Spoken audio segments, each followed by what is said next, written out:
38 மற்றும் 39வது சாப்டர் என் இந்திரநீலம். எதிர்பாராத ட்விஸ்டெல்லாம் நடக்குது. ஆக்சுவலாக இந்த ட்விஸ்ட்டை நான் ஒரு மாதிரி எதிர்பார்த்துட்டு தான் இருந்தேன். பட் ஆனால் ஒவ்வொரு கணமும் என்னுடைய கெஸ்ஸு மாறிக்கிட்டே இருந்தது. இது அப்படி ஆகுமோ, அது இப்படி ஆகுமோ அப்படின்னு சொல்லிட்டு 38வது சாப்டருடைய ஒரு முதல் 2-3 பேரால சாத்திகி ஏதோ ஒன்று நடக்க போகுதுன்னு சொன்னப்போ நான் சரி அக்ரூரரையும் கிருதவர்மரையும் பையன் கொன்று இருப்பான், ஏன்னா உள்ளுக்குள்ள மகதமும் காசியும் எல்லாரும் இணைந்து அங்கே ஆல்ரெடி ரெடியாக இருந்திருப்பாங்க வியூகம் தெரிஞ்சு. அதனால் அக்ரூரும் கிருதவர்மரும் கொல்லப்பட்டிருப்பாங்களோ, ஏதோ ஒரு தப்பாக போயிட்டுருக்கு அப்படின்னு சாத்திகி சொல்லும் பொழுதே it's we intentionally make that புனைவு தருணம் to tell something or to lead the story into some other டைரக்ஷனில். அது ரொம்ப தெளிவாக தெரிஞ்சுது சாத்திகை அப்படி ஃபீல் பண்ண உடனே. ஆனால் நான் கெஸ் பண்ணது ரெண்டு தான். ஒன்று அவங்க சைடு போயிருக்கணும், அக்ரூரும் கிருதவர்மனும், இல்லைனா அவங்க 2 பேரும் அடிச்சு துவச்சிருக்கணும், இவங்க உள்ள போய் என்ன சேமந்த கம்பெனி எடுத்து. நான் ஃபஸ்ட்டு வேறு மாதிரி நினச்சேன் ஆக்சுவலாக கெஸ் பண்ணது. ஆனால் போக போக போக அக்ரூரரும் கிருதவர்மனும் அந்த பக்கம் போய் ஜாயின் பண்ணிட்டாங்க அப்படின்னு சொல்கிறப்போ டு பி வெரி ஃப்ராங்க் என்னால் ஏற்றுக்கவே முடியல. அதாவது அக்ரூரை பற்றி மிக பெருசாக ஒன்றும் சொல்லப்படலை, ஆனால் சொல்லப்பட்ட 1-2 தருணங்களில் முக்கியமாக ரொம்ப ரொம்ப ரொம்ப சின்ன வயசில் கம்சனை கொல்றதுக்காக அக்ரூரரோட பலராமனு கிருஷ்ணனும் வந்து ஹரிணபதத்தில் வந்து பேசும்பொழுது மன்று ஏறி பேசும்பொழுது, அதுவும் அந்த கிருஷ்ணன் வந்து ஒரு பயங்கரமான ஒரு ஸ்டேட்மெண்ட்லாம் விடுவானே, நீங்கள் எல்லாரும் எனக்கு எதிரி ஆகிடுவீங்க, எனக்கு சப்போர்ட் பண்ணலாம் அப்படின்னு சொல்லிட்டு பயங்கரமான ஒரு சாப்டர். அப்போ சத்யபாமா வந்து ஃபஸ்ட் டைம் பாப்பா கிருஷ்ணனை வேற. ஸோ அப்பையிலேருந்து அக்ரூர் இருக்காரு. ஸோ உண்மையிலே நான் இளையாதனோட நிழல் மாதிரி என்னைய போய் சததன்மாவுடைய கூட்டு சேர சொல்லி ஒரு வியூகம் போடுறீங்களே அப்படின்னு சொல்லிட்டு கடுப்பான கொஞ்சம் தருணங்கள்லேயே அக்ரூரர் யார், Akrurar can join, he is so loyal to Ilaiyadavan அப்படிங்கிற மாதிரியான ஒரு பெர்செப்ஷன்லேருந்து இப்படி டக்குன்னு போய் பல்டி அடித்து அந்த பக்கம் போய் சேர்றானே அப்படிங்கிற போது I was so shocked. To be very frank, என்னால் நம்ப முடியல. It was not very convincing நான் சொல்லுவேன். அதுக்கான கன்வின்சிங்கான சில விஷயங்கள்லாம் வைக்கிறதுக்காகவே 38வது சாப்டரில் அந்த ஒரு ஒற்றன் வரான் சத்யபாமாவோட கூடவே. அக்ரூரரை வாஷ் பண்ணுறதுக்காக, அக்ரூரும் கிருதவர்மனையும் வாஷ் பண்ணுறதுக்காகவே சத்யபாமாவில் ஏற்பாடு செய்யப்பட்ட அந்த ஒரு ஒற்றன் வந்து படகுல காத்துட்ருக்கிற, ரொம்ப ரொம்ப தூரமாக நின்று காத்துட்ருக்கிற சாத்திகிட்டையும் திஷ்டத்யும்னன்ட்டையும் வந்து சொல்கிறான். அப்படி சொல்லும் பொழுது how Shatadhanva was kind of ரைஸ்டுன்னு சொல்ல, ஒரு வளர்கிற பையன் சின்ன வயசுலேருந்து முளைச்சி 3 இடம் விடலை அப்படிங்கிற ஒரு ஸ்டேஜ்லேருந்தே பார்த்துக்கிட்டு வர சததன்வா பற்றி அக்ரூரரும் அதே மாதிரி தோல் புருதி, நாங்கள் 2 பேரும் நிறைய தோல் புருதி இருக்கோம், அவன் தான் எப்போவும் வின் பண்ணுவோம் அப்படின்னு கிருதவர்மன் சொல்கிறதும் ஏதோ ஒரு நாஸ்டாலஜிக் ஃப்ளாஷ்பேக்கெல்லாம் கொண்டு வந்து அதை ஓரளவுக்காவது கன்வின்சிங்காக மாற்றணும் அப்படிங்கிற மாதிரியான ஒரு ஒரு இன்டென்ஷன் இருந்திருக்குன்னு நினைக்கிறேன் இந்த ரைட்டிங்கில் 38வது சாப்டரில். But somehow it was not convincing to me. எனக்கு என்னென்னா அக்ரூரரே வந்து ஒரு பயங்கர ஜோக்கர் படத்தில் வரக்கூடிய ஹீத் லெட்ஜர் மாதிரி வந்து பேசணும் அப்படியே. ஸோ நாட் ஜோக்கர், இது பேட்மேன் டார்க் நைட் படத்தில் வர மாதிரி ஹீத் லெட்ஜர் மாதிரி வந்து பேசணும். மனுஷனுக்குள்ளே இருக்கக்கூடிய அந்த அடியாழத்து நஞ்ச ஆசையை வந்து அக்ரூர் வந்து பேசணும். என்னதான் இளையாதவன் சின்ன வயசுலேருந்து, நான் இளையாதவன் பிறந்ததுல அவன் கூட தான் இருக்கேன், அவன் கூட நான் எல்லா தருணத்துலையும் இருந்திருக்கேன், அவன் நிழல் மாதிரி இருந்திருக்கேன், நான் வேற இல்லை இளையாதவன் வேற இல்லை. ஆனாலும் மனிதனுக்குள்ளே இருக்கிற அதையும் கடந்த அந்த பொருள் மீதான விழைவு, அந்த பதவி மீதான ஒரு விழைவு, இந்த ஒரு மணி மீதான ஒரு விழைவை பற்றி, இந்த ஒரு ஒட்டுமொத்த உலகியல் விழைவை பற்றி அக்ரூர் பேசணும்னு நான் எதிர்பார்த்தேன். Maybe it can happen in the further chapters, but that's what I really expected.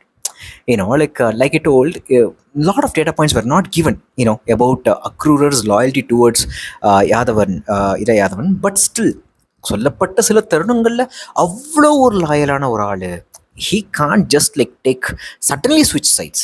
அது இன்னும் கொடுமையான விஷயம் இல்லை. ஏன்னா ஒற்றன் வந்து சொல்கிறப்போ லைக் அக்ரூர் வந்து இந்த நாஸ்டாலஜிக் ஃப்ளாஷ்பேக்கான ஒரு விஷயம். நான் இவன் குதிரை மேலே ஏறி போகிறப்பெல்லாம் பார்த்துருக்கேன், சின்ன பையன்லேருந்து எனக்கு அவனை தெரியும் அப்படின்னு அக்ரூர் சொல்கிறதாகட்டும், கிருதவர்மனும் வந்து அவனுடைய ஃப்ளாஷ்பேக் வித் சதன்வா வந்து ஷேர் பண்ணுறதாகட்டும், எல்லாமே கொஞ்சம் ஆர்டிஃபிஷியல்னு சொல்ல மாட்டேன், கொஞ்சம் கன்வீனியண்ட்டாக அந்த ஸ்டோரி நவுத்திட்டு போகிறதுக்கான ஒரு விஷயமாக தான் எனக்கு தோணுச்சு ஆக்சுவலாக. So that's how like it was not convincing, but still நிறைய ட்விஸ்ட்டு அது இதெல்லாம் வந்தது. ப்ளஸ் 38 39 சாப்டர் 2 சாப்டருமே திருஷ்டத்யும்னன் அப்படி ஒரு மிகப்பெரிய ஒரு ஹீரோ ஃபிகராக போய் நிற்கிறான்ல. So that was like very very interesting to read. ஏன்னா அவனுடைய மிகப்பெரிய ஒரு ஒரு ரிடம்ஷன்னு சொல்லலாம், மிகப்பெரிய எனக்கு ஒரு மீட்சி கிடச்சிருக்குன்னு சொல்லலாம். ஏன்னா அந்த போரில் அடிபட்டு பல நாட்களாக உடல் அப்படிங்கிற ஒரு விஷயமே அவனுக்குள்ளே ஒடுங்கி போனவன், அவனோட எல்லா கேப்பபிலிட்டிஸும் ஒடுங்கி போய் இப்போ இந்த ஒரு சின்ன போர் வழியாக 39வது சாப்டரில் அந்த ரொம்ப ரொம்ப எஸ்கேப்ஸ், அந்த எப்படி எஸ்கேப் ஆகிறாங்க, எப்படி எல்லாரையும் வென்று எஸ்கேப் ஆகிறாங்க அப்படின்னு சொல்லப்படுறது வழியாக Dhrishtadyumnan is back to his like in previous form அப்படிங்கிறது தான் சொல்லப்படுதுன்னு நினைக்கிறேன். ப்ளஸ் திருஷ்யத்யும்னன் வழக்கம் போல் ஜேயோட கேரக்டர்ஸ், ஜே எழுதும் பொழுது ஒரு பிரதானமான ஒரு சென்ட்ரல் கேரக்டருக்கு உண்டான டோனை எடுத்து திருஷ்யத்யும்னன் பேசிக்கிட்டே இருக்கான். ஸோ இட் ஃபீல்ஸ் லைக் எப்பெல்லாம் ஒரு சென்ட்ரல் கேரக்டர் ஒரு ரிசீவிங் கேரக்டர் மாதிரி வச்சுக்கலாம். ரிசீவிங் கேரக்டர் நான் என்ன சொல்கிறேன்னா, இங்கே சாத்தியகி 38 ஒரு இன்எக்ஸ்பீரியன்ஸ்ட் கேரக்டர், ஒரு பயங்கர எக்ஸ்பீரியன்ஸ் கேரக்டர். இந்த ரெண்டுத்துக்கும் நடக்கக்கூடிய கான்வர்சேஷன் தான் எப்போவுமே ஜேவோட நிறைய புனைவு தருணங்களில், நிறைய புனைவு உச்சத்தருணங்களில் நடந்துக்கிட்டே இருக்கும். And that's very interesting to read. இந்த ஒரு பிளே இருக்குல்ல, this experience guy teaching the inexperience guy on what to do, and then like teaching that particular inexperienced guy about all his wisdoms, life realizations, the philosophy of the மனித தொடர்புகள், உறவுகள், like அந்த ஆசைகள், விளைவுகள், மனிதன் ஒரு மகத்தான சல்லிப்பயன் அப்படிங்கிற மாதிரியான கோணத்தில் வரக்கூடிய பல விஷயங்களும் இந்த எக்ஸ்பீரியன்ஸ் கை வழியாக இந்த இன்எக்ஸ்பீரியன்ஸ் கைக்கு சொல்லப்படுதில்ல. And that's the beautiful part of any Jay's writing. இந்த ஒரு நாவலில் எல்லா இதுலேயும் இருக்கும். So that was like very interesting. But it was very interesting to it. அடுத்தடுத்த சாப்டர் என்ன நடக்க போகுதுன்னு தெரியல. கிருஷ்ணனே உள்ளே வந்துடுவார்னு நினைக்கிறேன். இது என்ன கொடுமைனா, அக்ரூரர் இப்படி இருக்கிறது கிருஷ்ணனுக்கு முன்னாடியே தெரிஞ்சு தான் இந்த ஒரு டெஸ்டிங் நடக்குது அப்படிங்கிறது சொல்லப்படுது. ஸோ நான் நினச்சேன், ஓகே ஃபைன், யார் யாருக்கெல்லாம் இதில் ஆசை இருக்கோ அதை டெஸ்ட் பண்ணுவோம் அப்படின்னு சொல்லிட்டு கிருஷ்ணன் இது பண்ணுறான்னு. ஆனால் அவன் மைண்டில் ஏற்கனவே ஒரு ஹைப்போதசிஸ் இருக்குது. அக்ரூரர் ஹேஸ் தட் திங் அப்படிங்கிற மாதிரி. அது பின்னாடி நோட் பண்ணிச்சிருக்கேன். அதை இன்னும் டீட்டெயிலாக பார்க்கலாம். அதுக்குள்ளே 7 நிமிஷம் ஆயிடுச்சு. சூப்பர். அந்தி சாயும் வரை திருஷ்டத்யும்னன் படகுக்குள்ளே படுத்து துயின்றான். பின்பு எழுந்து படகிற்குள்ளே நீராடி உடைமாற்றி கவசங்களையும் வாளையும் அணிந்து கொண்டு அகல்முற்றத்திற்கு வந்தபோது முழு கவசங்களுடன் இரும்புச் சிலை போட மறுமுனையில் நின்றிருந்த சாத்திகை கண்டு புன்னகைத்தான். பாய்மர வடத்தில் உடல் சாய்த்து பதற்றத்துடன் காத்திருப்பதனால் செய்தி விரைந்து வரப்போவதில்லை யாதவரே அப்படின்னு சொல்கிறான். ஸோ இங்கேருந்தே ஆரம்பிக்குது திருஷ்டத்யும்னனுடைய ரொம்ப காமான அமைதியான எக்ஸ்பீரியன்ஸ்டு மைண்ட் செட்டுக்கும் சாத்திகையோட ஒரு பதற்றமான முதல் போரை கண்டு, இல்லை அதுக்காக வெயிட் பண்ணுற, அந்த தருணத்திற்காக வெயிட் பண்ணுற, எப்போவுமே ஒரு ஒரு ஒரு சுடர் மாதிரி எரிஞ்சிக்கிட்டே தத்தளிச்சிக்கிட்டே இருக்கிற ஒரு சாத்திகையோட மைண்ட் செட்டுக்கும் உள்ள டிஃப்ரென்ஸ் இந்த பேராலேருந்து ஸ்டார்ட் பண்ணுறாங்க. எனக்கு ரொம்ப பிடிச்சது. ஒரு ஃபன்னியான ஒரு விஷயம் தானே இதில். ஒரு ஹியூமர் இருந்துக்கிட்டே இருந்தால் நல்லாவே இருந்திருக்கும். ஆக்சுவலாக 38 சாப்டரில் இருந்திருக்கு. 39 அங்கங்கே லைட்டாக வந்துட்டு போகுது. பதற்றத்துடன் காத்திருப்பதனால் செய்தி விரைந்து வரப்போவதில்லை யாதவரே அப்படின்னு சொல்கிற அந்த இடம் நல்லா இருந்தது. 3 களக்காரர்களால் சுழற்றப்பட்ட சக்கரத்துடன் இணைக்கப்பட்ட கயிறு சிறு படகை விரைந்து தன்னருகே இழுத்தது. அன்னை மடி முட்டும் பன்றி குட்டி என வந்த ஒற்றனின் படகு களத்தின் விழாவை தொட்டதும் அவன் கயிற்றின் முடிச்சுகள் வழியாக கால் வைத்து விரைந்து தொற்றி ஏறி உள்ளே வந்து களத்திற்குள் குதித்தான். அந்த ஒற்றன் வரான். இந்த இடத்துல அந்த அழகான ஒரு எகின் பின்னாடியும் சில ஊமைகள்லாம் சொல்ல போகிறேன். அப்பப்போ தோன்ற லைக் ஊமைகளை எப்படி கையாளலாம். ஊமைகள் ஒரு ஊமை சொன்னால் போகிறோம். ஒரு காட்சி ஃபர்ஸ்ட் ஆஃப் ஆல் எளிதாக வந்து மனசில் போய் உட்காரும் ரீடரோட மைண்டில் அந்த ஓமை மூலமாக. லைக் ஓமை is one easy way of communicating the scene through writing through டெக்ஸ்ட்னு நான் நம்புகிறேன் ஆக்சுவலாக. ப்ளஸ் அப்படி ஒரு ஓமை வழியாக சொல்லப்படுற எந்த ஒரு காட்சியாக இருந்தாலும் அது ரொம்ப சாட்டிஸ்ஃபைங்காகவும், அதை வந்து எந்த ஒரு கொஷினும் கேட்க முடியாத ஃபுல்லாக இன்வெஸ்ட் பண்ணக்கூடிய ஒரு மைண்ட் செட்டும் போகுதுன்னு நினைக்கிறேன் ஒரு ரீடருக்கு ஆக்சுவலாக. So that's why it's very very easy to communicate and it is also very ஆத்தென்டிக்காகவும் இருக்கும்னு நான் நம்புகிறேன் ஆக்சுவலாக. ஒரு ஓமை வழியாக ஒரு மிகப்பெரிய ஒரு காட்சியை சொல்லிட்டு இங்கே அழகான அந்த காட்சி என்னென்னா, ஓமை என்னென்னா, அன்னை முடி மட்டும் பன்றிக்குட்டி என வந்த ஒற்றனின் படகு களத்தின் விழாவை தொட்டதும் அப்படிங்கிறப்ப அந்த படகோட சைஸு, இவங்க இருக்கிற அந்த படகோட சைஸு எல்லாமே வந்து ஒரு செகண்ட் ஒரு ஓமையில் அழகாக ஒரு மிகப்பெரிய காட்சியாக கன்வின்சிங்காக ஈஸியாக கம்யூனிகேட் ஆகிடுது. கிருதவர்மர் சததன்வா இளையாதவரை உளம வந்து ஏற்றிருக்கலாம், யாதவர்களும் அவனால் பெருமை கொண்டிருக்கும் என்றார். பெண் பொருட்டும் நிலம் பொருட்டும் பூசல் கொண்டவர்கள் ஒருபோதும் இணைந்ததில்லை என்று நான் சொன்னேன் அப்படின்னு அந்த ஒற்றர் சொல்கிறான். இவன் வந்து க்ளோஸாக வாட்ச் பண்ணிட்டு இருக்கான். அக்ரூருங்கிறது அவங்களுடைய டிரான்ஸ்ஃபர்மேஷன் தான். டிரான்ஸ்ஃபர்மேஷன் தான் வந்து டக் நீங்கள் எக்ஸ்பிளைன் பண்ணுறதுனாலே என்னமோ ஐ ஃபீல் தட் அந்த டிரான்ஸ்ஃபர்மேஷன் வந்து டக்குன்னு நடக்கிற மாதிரி தான் எனக்கு தோணுச்சு ஆக்சுவலாக. ஏன்னா ஒற்றன் வந்து கூடவே வாட்ச் பண்ணி அவனுடைய பாயிண்ட் ஆஃப் வியூவில் மட்டும்தான் சொல்ல முடியும். So that's why maybe it is not very convincing as a reader for me அப்படின்னு நான் நம்புகிறேன் ஆக்சுவலாக. ஏன்னா ஒரு ஒற்றன் வந்து அந்த கதையை வந்து திருஷ்யத்தை வந்துட்டு சாத்திக்கிட்டு சொல்லும் பொழுது அவனோட பாயிண்ட் ஆஃப் வியூலேருந்து அவன் அப்சர்வ் பண்ணதை அவன் அப்சர்வ் பண்ண உடல் மொழி, அவன் அப்சர்வ் பண்ண சில கான்வர்சேஷன்ஸ், அவங்களுக்குள்ளே இருக்கக்கூடிய அந்த மனமாற்றத்துக்கு உண்டான அந்த முகத்தில் வெளிப்படுற சில விஷயங்களை மட்டும்தான் அவன் நோட் பண்ணி இந்த மாதிரி ஹைப்போதசிஸ் பண்ணி சொல்லிக்கிட்டே இருக்க முடியும், ரைட்டா? ஸோ அதனாலேயே அங்கே வந்து ஒரு ரொம்ப ரொம்ப ரொம்ப தேர்ட் பர்சன் பாயிண்ட் ஆஃப் வியூலேருந்து சொல்லப்படுறதுனால இட்ஸ் நாட் வெரி கன்வின்சிங் நான் நம்புகிறேன். அதனால தான் அக்ரூரரே வந்து நான் சேமந்தகமணி பார்த்து இது பண்ணேன். அதை பற்றின ஒரு மிகப்பெரிய மனுஷனுடைய அடியாழத்து நஞ்சை பற்றியும் அடியாழத்து கீழ்மையை பற்றியும் பேசினா தான் நல்லாயிருக்கும்னு நான் ரொம்ப நம்புகிறேன் ஆக்சுவலாக. அது ஒரு அழகான ஒரு புனைவு தருணமாக இருக்கும்னு நான் நம்புகிறேன். ஸோ இங்கே ரொம்ப அழகாக சொல்கிறேன், பெண் பொருட்டும் நிலம் பொருட்டும் பூசல் கொண்டவர் ஒருபோதும் இணைந்ததில்லை. சூப்பர் ரக்கோட்ரா அப்படிங்கிற மாதிரி நான் நினச்சேன். ஆனால் அதுக்கு அடுத்ததே பொண்ணுக்கும் மண்ணுக்கும் அப்பால் உள்ளது புகழ், குழப்பானர் நாவில் நின்றிருக்கும் வெற்றி அப்படின்னு கிருதவர்மன் சொல்கிறான்ல. இந்த இடத்துல ஒரு ஒற்றனுக்கும் கிருதவர்மன் மாதிரி வரலாற்றில் நிற்கணுங்கிற இளையாதவன் தன்னை ரெகக்னைஸ் பண்ணணும்னு எப்போவுமே துடிச்சிட்டு இருக்கிற ஒரு மிகப்பெரிய பிம்பமாக எல்லாருக்கும் முன்னாடி நாம் எழுந்து நிற்கணும்னு விழையிற ஒரு கிருதவர்மனுடைய மைண்ட் செட் இங்கே தான் வருது நான் நம்புகிறேன். ஸோ சாதாரண ஒற்றனுக்கும் கிருதவர்மனுக்கும் உள்ள டிஃப்ரென்ஸ். ஏன்னா பொண்ணுக்கும் மண்ணுக்கும் அப்பால் உள்ளது புகழ் அப்படின்னு சொல்லும் பொழுதே அவனுடைய மைண்ட் செட்டோட ரிஃப்ளெக்ஷனாக தான் அதை பார்த்தேன். அவனுடைய ஐடியாவோட, அவனுடைய ஒப்பீனியன், அவனுக்குள்ளே இருக்கிற விழைவோட ரிஃப்ளெக்ஷனாக தான் நான் அதை பார்த்தேன். ஏன்னா இப்போது வாட் ஹி திங்ஸ் இஸ் சேமந்தகமணி யார்கிட்ட இருக்குது, இப்போ சததன்மா கிட்ட இருக்குது, ஓகே, பின்னாடி மகதம் இருக்குது, காசி இருக்குது, அண்ட் தென் அவ்வளோ ஈஸியாக இளையாதவன் வந்து போர் தொடுத்து வரமாட்டான். Yes we all know about Ilaiyadavan, but still there is a possibility to attain high புகழ். இது நாள் வரைக்கும் கிருதவர்மன் வந்து ஒரு மிகப்பெரிய ஒரு படைத்தலைவனாக இருக்கான். ஆனாலுமே வந்து இளையாதவனுக்கு முன்னாடி ஒவ்வொரு சான்ஸ் கிடைக்கும் பொழுதும் எழுந்து நின்று தன்னை வந்து ப்ரூவ் பண்ணிக்கணும்னு நினச்சிக்கிட்டே இருக்கான். But he is not able to be that historical star if he just be with Ilaiyadavan. he is just going to be one in many. அதுவே சததன்வா கூட போய் சேர்ந்தான் அப்படின்னா அவன் நினைக்கிற அந்த ஒரு ஹிஸ்டாரிக்கலான ஒரு புகழ், அவனுடைய நேம் நிற்கக்கூடிய ஒரு இம்மார்டாலிட்டி வந்து அவனுக்கு கிடைக்குங்கிற ஒரு நம்பிக்கையோடு அவன் இருக்கான். அது வழியாக வரக்கூடிய ஒரு எல்லாமே நாம் இந்த பெண் பொருட்டும் நிலம் பொருட்டும் பூசல் கொண்டவர் ஒருபோதும் இணைந்ததில்லைன்னு சொல்கிற அந்த ஒற்றனுடைய லைஃப் எக்ஸ்பீரியன்ஸ் ஆனால் அவன் கற்றுக்கிட்டது இல்லை, அவன் வாழ்க்கையில் அவன் பட்டு தெரிஞ்சுக்கிட்ட ஒரு விஷயமா கூட பார்த்துக்கலாம். ஆனால் பொண்ணுக்கும் மண்ணுக்கும் அப்பால் உள்ளது புகழ்னு கிருதவர்மன் சொல்கிறப்போ அவனுடைய விழைவை தான் ஒரு ஸ்டேட்மெண்ட்டாக போட்டு சொல்கிறான் அப்படின்னு நான் நினைக்கிறேன். ஆக்சுவலாக அவனோட லேர்னிங், அவனுடைய ஸ்டேட்மெண்ட், அவனுடைய அத்தனை இன்ட்ரெஸ்ட்டையும் ஆசைகளையும் அபிலாஷைகளையும் இல்லை எல்லாத்தையும் எடுத்து அந்த ஒரு ஸ்டேட்மெண்ட்டில் சொல்கிறான்னு நினைக்கிறேன். இளவரசே, அக்கணம் அங்கு நிகழ்ந்தது நடிப்பல்ல என்று உணர்ந்ததும் என் உடலில் புகுந்த பதற்றத்தை நினைவு கூறுகிறேன். உண்மையான அன்புள்ளவர்கள் உடல் தொட்டிருக்க விழைவார்கள். உள்ளே வஞ்சமோ வருத்தமோ இருந்தால் உடல் தொட முடியாது, கை விலகுவதை காணலாம். கண்ணுக்கு தெரியாத தெய்வங்களின் பகடை ஒன்று மெல்ல புரண்டதை அறிந்தேன். இது ரொம்ப ரொம்ப ரொம்ப ரொம்ப நுணுக்கமான ஒரு விஷயம். But surprisingly it acts as a beautiful observation ஆக்சுவலாக. உண்மையிலே ரொம்ப அன்புள்ளம் கொண்டவர்கள் மட்டும்தான் உடல் தொட முடியும்.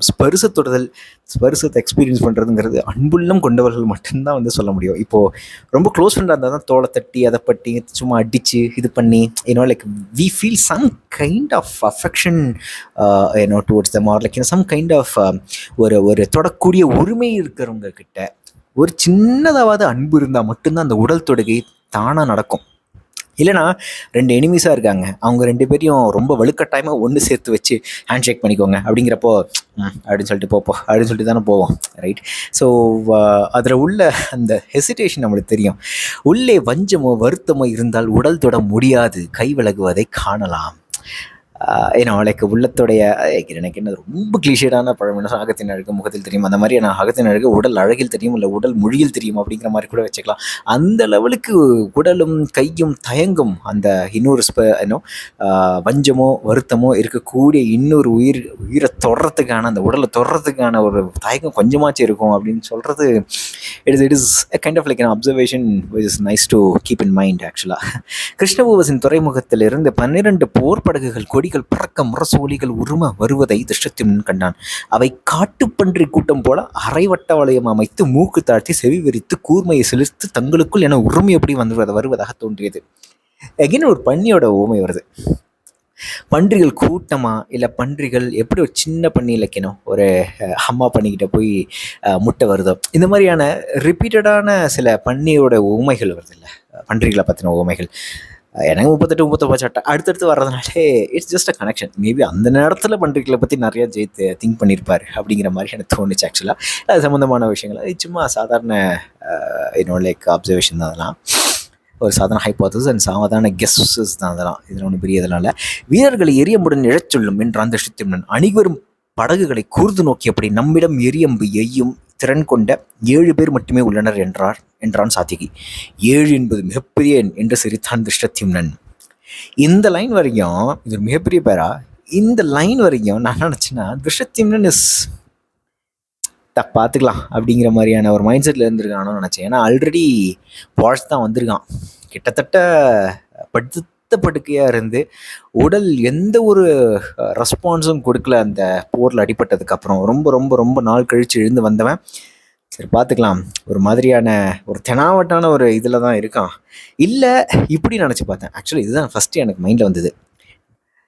7 என்பது மிகப்பெரிய எண் அப்படின்னு சொல்லும் பொழுது உள்ளுக்குள்ளே ஒரு சட்டையர் ஒரு சரி ஓகே அவ்வளோதான் முடிஞ்சு போச்சு, அவ்வளோதான் இனிமேல் ஒன்றும் ஆக போகிறது இல்லை.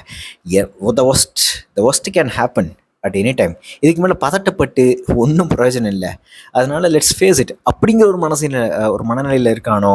ஒரு மிகப்பெரிய அக்செப்டன்ஸ்னால உருவாகக்கூடிய சட்டையர் அது அப்படின்னு நான் நினச்சேன். ஆனால் அந்த லைன் அப்படியே கண்டினியூ ஆகுது. சிறிது திருஷ்டத்யும்னன் கிருஷ்ணபோஸின் படகுகளை நோக்கி அவர்களிடம் இருக்கும் மிகப்பெரிய குறைபாடு என்னவென்றால் நாம் வெறும் தனிப்படகு என்று எண்ணுவதுதான். பாரும், அவர்கள் எதிர்த்து நின்றிருக்கும் ஒரு படகை அணுகுகிறார்கள், ஆனால் பாய்களை முழுதாக விரித்து வைத்திருக்கிறார்கள். அதாவது நம் முன் 12 காய்ந்த வைக்கோல் குவைகள் உள்ளன என்றான். சாத்திகை புன்னகித்து ஆம் என்ற பின், களத்தில் தங்களிடம் உள்ள இந்த உறுதிநிலையை நான் என்று அடைவேன் என ஏங்குகிறேன் பாஞ்சாலரே. ஒரு முறை களத்தில் இறந்து மீள் பிறப்பு எடுங்கள், அதன் பின் கால்கள் ஒருபோதும் பதறாது என்றான் திருஷ்டத்யும்னன். நான் நினச்சது ஒவ்வொரு இடத்துலையும் டக் டக் டக் டக்குன்னு ஒரு இதான் ஒரு பர்செப்ஷனை கொடுக்குது, ஒரு ஜட்ஜ்மெண்ட்டை போட்டுக்கிட்டே இருக்குது மனசு படிக்கிறப்பே. ஆனால் டக் டக் டக்குன்னு அதை மாற்றி கொண்டு போகிறது தான் ரொம்ப பியூட்டிஃபுல்லாக, எனக்கு ரொம்ப இன்ட்ரெஸ்டிங்காக இருந்தது. அதாவது என்னையே நான் மாற்றி எனக்கு நானே கான்ட்ரடிக்ட் பண்ணி என்னுடைய பர்செப்ஷனே மாற்றி என்னுடைய ஜட்ஜ்மெண்ட்டை மாற்றிக்கிட்டே இருக்கேன்ல படிக்க. And that's the most interesting thing. So I'm happy to be failed. Like I'm happy to fail with respect to my judgment, with respect to my perception. I'm happy to be, to receive a surprise. I'm happy to like receive something which I have not thought of. அதுதான் எனக்கு ரொம்ப சந்தோஷத்தை கொடுக்குது இதெல்லாம் படிக்கிறப்போ. இதில் அடுத்தது 12 காய்ந்த வைக்கோல் குவைகள் உள்ளன. ஒரு உறுதிப்பாடில் தான் இருக்கான். விரக்தின்னு சொல்ல முடியாது, அக்செப்டன்ஸ். சரி ஓகே இனிமேல் நம்மளால் ஒன்றும் பண்ண முடியாதுன்னு வரக்கூடிய அக்செப்டன்ஸ்னாலும் வரக்கூடிய ஒரு நிதானம் கிடையாது. முழுசாக டோட்டலி ஆப்போசிட்டான ஒரு மனநிலையில் இருக்கான் திருஷ்டத்யும்னன். நம்ம கண்டிப்பாக வென்றுடுவோம், கண்டிப்பாக திரும்பி போயிடுவோம், கண்டிப்பாக ஒரு போர்ஸ் புரிஞ்சுட்டு நம்ம திரும்பி போயிடுவோங்கிற ஒரு உறுதியோடு இருக்கான். அந்த உறுதி எங்கே வருது அப்படின்னா, இறந்து மீள்பிறப்பிடுங்கள், ஒரு முறை களத்தில் இறந்து மீள்பிறப்பிடுங்கள். இதை நான் படிக்கிறப்போ ஒரு பயங்கரமான பஞ்ச் லைன் மாதிரி தானே. You should die once, you should face death once in the battle field so that you won't face anything or you won't feel anything in the battle field again அப்படிங்கிற மாதிரியான ஒரு படத்தில் வரக்கூடிய மிகப்பெரிய ஒரு டயலாகாக, அப்படி லைக் மீமில் போடக்கூடிய ஒரு டயலாகாக கூட வச்சுக்கலாம். ஆனால் இந்த லைனை படித்தப்போ ரொம்ப நாள் முன்னாடி, ரொம்ப சில வருஷங்கள் முன்னாடி நாங்கள் லிசனர் சர்க்கிள்னு சொல்லிட்டு பெங்களூரில் நான் என்னுடைய நண்பர்கள்லாம் சேர்ந்து ஒன்று கண்டக்ட் பண்ணிகிட்டு இருந்தோம். யார் வேணால் எப்போ வேணால் தட்ஸ் யார் வேணாலும் வந்து ஒரு சனிக்கிழமை காலையில் இல்லை சாயந்தரம் அவங்களுடைய சில லைஃப் ரியலைசேஷன்ஸ், அவங்களுடைய லேர்னிங்ஸ்லாம் வந்து ஷேர் பண்ணலாம், கொஞ்சம் புலம்பலாம். அந்த மாதிரியான ஒரு ஸ்பேஸ், ஒரு safe space, no judgment, no nothing, no comments, இன்னும் எதுவுமே அவங்க வந்து ஷேர் பண்ணிட்டு போயிடுவாங்க, டோட்லி ஸ்ட்ரேஞ்சர்ஸ். அப்போது ஒருத்தர் வந்து சொன்னார், ரொம்ப ஸ்மார்ட்டான பையன், ஏதோ ஒரு டெங்குவோ இல்லை வேறு ஏதோ ஒரு சாதாரண ஃபீவர், அது ரொம்ப வளர்ந்து கிட்டத்தட்ட he has kind of like went closer to death. அதுக்கப்புறம் அவன் மீண்டு வந்தான். அதுக்கப்புறம் அவனுடைய வாழ்க்கை வந்து எவ்வளோ ட்ரான்ஸ்ஃபார்ம் ஆச்சு அப்படிங்கிற மாதிரி. அதே அவன் சொன்ன ஒரு நிறைய விஷயத்தில் ஒரு பியூட்டிஃபுல்லான விஷயம், கிவ் சான்ஸ் டு ரேண்டம்னஸ் அப்படின்னு ஒன்று சொன்னான். அந்த ரேண்டம்னஸ் வழியாக வரக்கூடிய அத்தனை எக்ஸ்பீரியன்ஸும் முக்கியம் அப்படின்னு சொன்னான். அதே மாதிரி க்ளோஸ் டு டெத் எக்ஸ்பீரியன்ஸை நீங்கள் எல்லோரும் வந்து ஒரு தாட்டி கோ த்ரூ பண்ணுங்க அப்படின்னு சொன்னான். அந்த மாதிரி விஷயத்தையும் நான் சொல்லும் பொழுது, களத்தில் ஒரு தடவை நீ வந்து இறந்த மீள்பிழப்பை எடுத்துப்பாரு, அதுக்கப்புறம் உனக்கு எந்த பதற்றமும் வராது அப்படின்னு சொல்கிறது ஒரு you have to just you can't like make it up, you just have to like wait for it தான் நான் நம்புகிறேன். அதை மாதிரி இறந்து மீள்பிறப்பு எடுக்கணுங்கிறதுக்காக போக முடியாது, but somehow like it has to happen to you, you should be chosen by the fate அப்படிங்கிற மாதிரி தான் நான் நம்புகிறேன் ஆக்சுவலாக. சாத்திகி தன் வில்லை காலால் வளைத்து அம்பு தொடுத்த போது திருஷ்டத்யும்னன் தலைவர்களை மட்டும் என்று உறக்க கூவும் ஒலியை கேட்டான். தலைவர்களை மட்டும் என்று அவன் திரும்ப கூவினான். ஒரு மொராலிட்டியை அடிக்கிறதுக்காக தான் தலைவனை மட்டும் தாக்க. அங்கே இருக்கிற தலைவனன் வந்து விழுந்துக்கிட்டே இருந்தான் அப்படின்னா ஒரு 8 படகு வருதுன்னு நினைக்கிறேன். எல்லாத்தையும் வந்து தலைவனை மட்டும் அடித்து நீரில் விழ வைக்கிறது, கொல்றது, இதெல்லாம் வந்து ஒரு மொராலிட்டியை லூஸ் பண்ண வச்சுருவாங்க அப்படிங்கிற ஒரு பாயிண்ட் ஆஃப் வியூவில் சொல்லப்படுது. அதுதான் வந்து பின்னாடியும் சொல்லப்படுது. அவனுக்கு மேல் வந்த அம்பு ஒன்று மரச்சுவரில் குத்தி நின்றது. அவன் எழுவதற்கும் அவன் உடல் தன்னை அறியாமல் ஒரு கணம் எழுந்து சற்றே திரும்ப இன்னொரு அம்பு அவன் தோலை தாக்கியது. தோளில் காகம் ஒன்று பறந்து வந்து கால் வைத்தது போல அந்த அம்பை அவன் உணர்ந்தான். பியூட்டிஃபுல்லான ஒரு, அதாவது அவ்வளோ ஒரு மைக்ரோ அப்சர்வேஷன், லைக் ஒரு ஃபிக்ஷனல் ரைட்டிங்கில் இருக்கக்கூடிய அழகான புள்ளிகள்லாம் இதெல்லாம் தான். என்னன்னா மற்ற எல்லாமே ஒரு போர் சீன். இந்த நிலையில் முழுக்க எனக்கு ஒரு பயங்கரமான ஒரு மிகப்பெரிய கிராண்ட் ஸ்கேலில் கிராண்டியராக எடுக்கக்கூடிய ஒரு படத்துடைய ஸ்க்ரீன் பிளே மாதிரி தான் நிறைய இடங்களில் போயிட்டே இருந்தது. டு பி வெரி ஃப்ரேங்க், அது நிறைய இடத்துல பதிவு பண்ணியிருக்கேன் இதுக்கு முன்னாடி சில வீடியோக்களில். ஆனால் இந்த மாதிரியான இடங்கள் இருக்குல்ல, ரொம்ப நுணுக்கமான, தோளில் காகம் ஒன்று பறந்து வந்து கால் வைத்தது போல அந்த அம்பை அவன் உணர்ந்தான் அப்படின்னு சொல்கிற இடமாகட்டும். உண்மையிலே சாத்திகிக்கு அதுக்கப்புறம் லைக் இப்படி பிடிச்சி இழுப்பான். நீ அங்கே பிடிச்சி இழுக்கக்கூடாதுரா, நீ வந்து அந்த லைக் உலோகத்தோடைய புடியை பிடிச்சி இழுக்கணும் அப்படின்னு சொல்கிற இடமாகட்டும். மீன் வாய் மாதிரி திறந்துருக்கு அதை எடுத்த உடனே அப்படின்னு சொல்கிற இடமாகட்டும். லைக் உலோகம் உள்ளுக்குள்ளே குத்துறப்போ உண்டாகிற அது எடுக்கிறப்போ he feels that உலோகம் in that like shoulder, right? அதுவாகட்டும். இதெல்லாம் தான் ஒரு மிகப்பெரிய லிட்ரேச்சருக்கு மட்டுமே உண்டான லைக் ஒரு எகெயின் யூனிக் பவர் நான் சொல்லுவேன். அதை நான் எக்ஸ்பிளைன் பண்ணக்கூடிய ஒரு வாய்ப்பு வெறும் லிட்ரேச்சருக்கு மட்டும்தான், டெக்ஸ்ட்டுக்கு மட்டும்தான் இருக்குன்னு நான் நம்புகிறேன் ஆக்சுவலாக. மற்றபடி the grand scheme, the grand scenes, again every now and then Dhrishtadyumnan மாதிரி ஒரு கேரக்டராகும், சாத்தியமாக ஒரு கேரக்டரும், எல்லாமே ஒரு ரொம்ப டிசைன்டாக ரொம்ப கட்டமைக்கப்பட்ட சில கேரக்டர்ஸ்லாம் இருக்குல்ல. அவங்க வந்து இப்படிலாம் பேசணும், அவங்களாம் வந்து ஏதோ ஒரு மானுடத்தோடைய ஒரு உயிரோடைய இதை பற்றி பேசணும். டக்குன்னு ஒரு கால் வந்துருச்சு.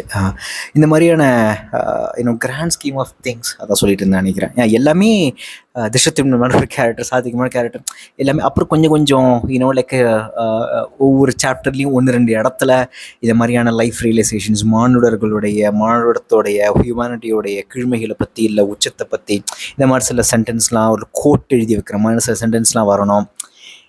I mean like இதெல்லாம் ரொம்ப இன்டென்ஷனலாக, I'm not cynical here, I'm not trying to be cynical here, I am nobody to criticize like Jay's writing, but still இது ஒரு டெம்ப்ளேட்டில் அந்த மாதிரியான இடங்கள்லாம் வந்துக்கிட்டே இருக்குது. அதுக்கான சீன்ஸ் எல்லாம் வந்து அமைஞ்சிக்கிட்டே இருக்குது. நிறைய ட்விஸ்ட் அண்ட் டேர்ன்ஸ், ரொம்ப ஒரு பல்ப்பு, ஒரு கமர்ஷியல், ஒரு வெகுஜன ரைட்டிங்கான ஒரு பிளாட்டு தான், ஸ்டோரி பிளாட்டு தான் இந்த நேரத்தில் இருக்கும்னு எனக்கு தோணிக்கிட்டே இருந்தது.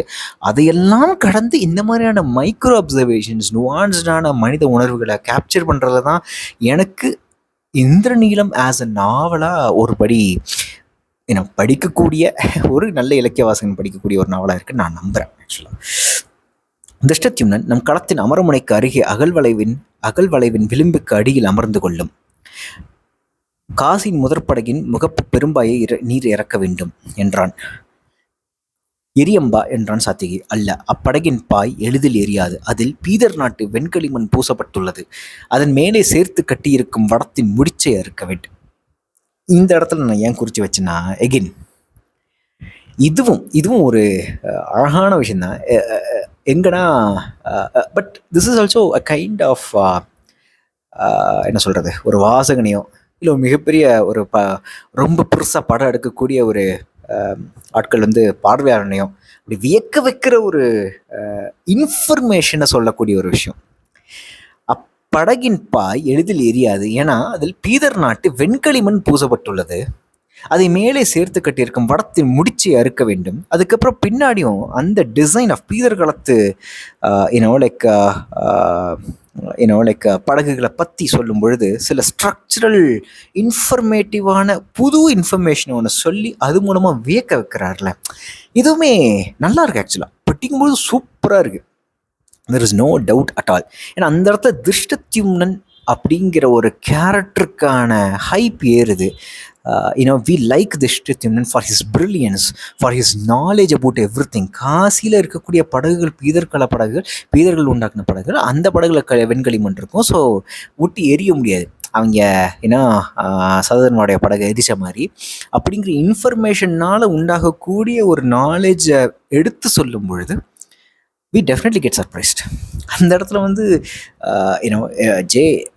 I think he often tells that information, புது விஷயங்கள் எவ்வளோ முக்கியம் புனைவுகளுக்கு அப்படின்னு சொல்லிக்கிட்டே இருப்பார் நிறைய இடங்கள். அந்த ஆத்தென்டிசிட்டி கூடிக்கிட்டே இருக்கும். அதே மாதிரி ஒவ்வொரு புது இன்ஃபர்மேஷனும் ரொம்ப ரொம்ப அவ்வளவா வெகுஜன மக்களுக்கு அறியப்படாத நிறைய தகவல்களை சேகரித்து வச்சு அது புனைவில் கலந்து ஒரு சர்ப்ரைசிங் எலமெண்ட்டாக ஒரு நியூ இன்ஃபர்மேஷனாக கொடுக்கும் பொழுது it gives automatically readers some satisfaction for sure. எனக்கும் வாவ், செம்ம பிரில்லியண்டாக இருக்கு, இப்படி ஒரு விஷயம் இருக்கா அப்படிங்கிற மாதிரி தான் தோணிக்கிட்டே இருக்கும்.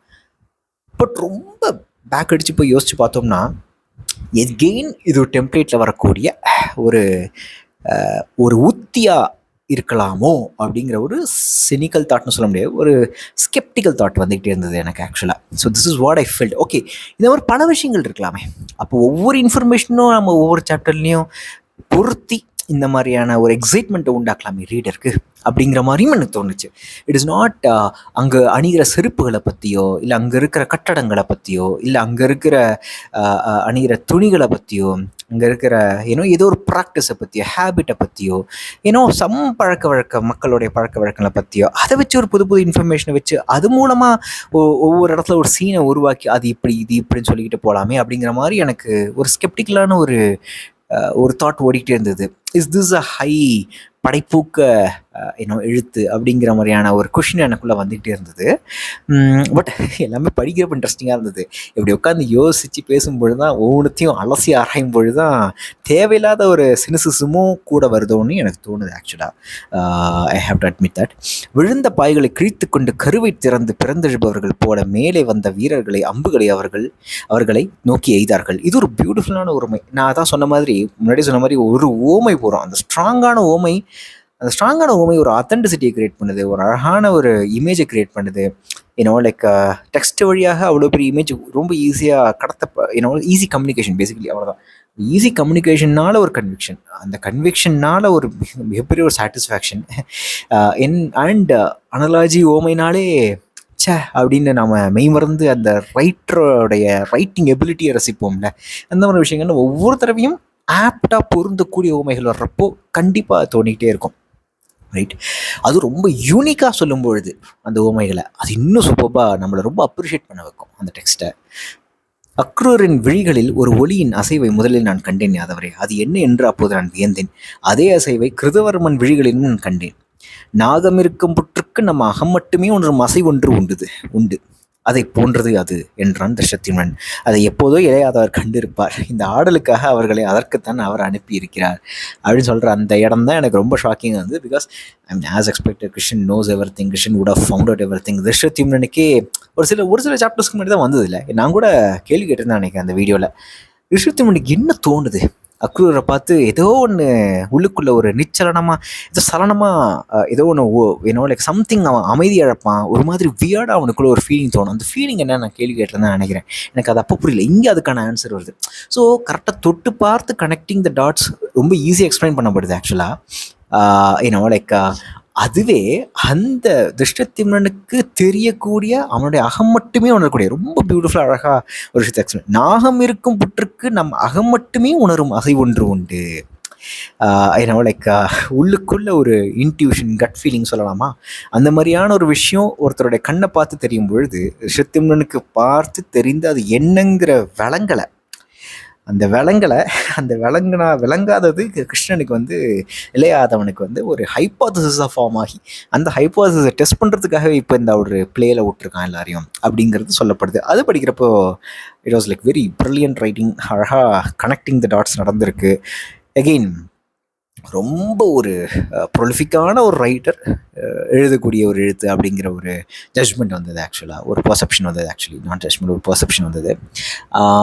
அந்த பர்செப்ஷன் வந்தது. ப்ளஸ் எனக்கு என்ன அதோட சர்ப்ரைசிங்காக இருக்குன்னா, இப்போ திருஷ்யத்யும்னன் சொல்லக்கூடிய எல்லாமே நடந்துக்கிட்டே இருக்கும். இப்போ இங்கே என்னென்னா, திருஷ்யத்யும்னன் தான் ஒரு ஒரு ஒரு செகண்ட் ரைட்டர் மாதிரி. அவன் சொல்கிறது தான் நடக்கும். அவன் பண்ணாத அப்படின்னு சொன்னான்னா ஒரு விஷயம் பண்ணக்கூடாது, இல்லைன்னா அதை தப்பாக நடக்கும். அவன் இப்படி பண்ணால் தான் கரெக்டாக இருக்கும்னு சொன்னான்னா அது கரெக்டாக தான் நடக்கும். அவன் சொன்ன மாதிரி காசியை விட்டு போக முடியும்னு தோணல, நம்ம எல்லாரும் பிடிச்சிருவாங்க போல சாத்திக்குன்னு சொல்கிறப்ப பகதத் நம்மகிட்ட கொடுத்துருவாங்க, நம்ம காலி அப்படின்னு சாத்திக்கு சொல்கிறோம், அதனால் நம்ம தப்பிச்சிடும் அப்படின்னு சொன்னால் தப்பிப்போம். அதுக்கப்புறம் ஒன்றால் போய் அடிக்க முடியுமா, அந்த முடிச்சு கரெக்டாக அடிக்க முடியுமா அப்படின்னு கேட்குறப்போ அடிக்க முடியும், அடிச்சிடுவான். So it's all like as if like Dhrishtadyumnan acts as like second writer here. அவன் சொல்கிறது தான் நடக்கும், அவன் சொல்லக்கூடிய விஷயங்கள் தான். இப்போ அவன் சொல்கிறது தான் இளையாதவன் எங்கேயோ பக்கத்தில் தான் இருக்கான். So he is going to come and solve the problem because he has to take that Syamantakamani. No one else can like. So 2வது முறையாக கிருஷ்ணன் சீமந்தகமணியை சண்டை போட்டு வாங்க போகிறாரு. So that's the whole point நினைக்கிறேன். ஸோ லெட்ஸ் சி எப்படி போகுதுன்னு பார்ப்போம் அடுத்த சாப்டர்ஸ்.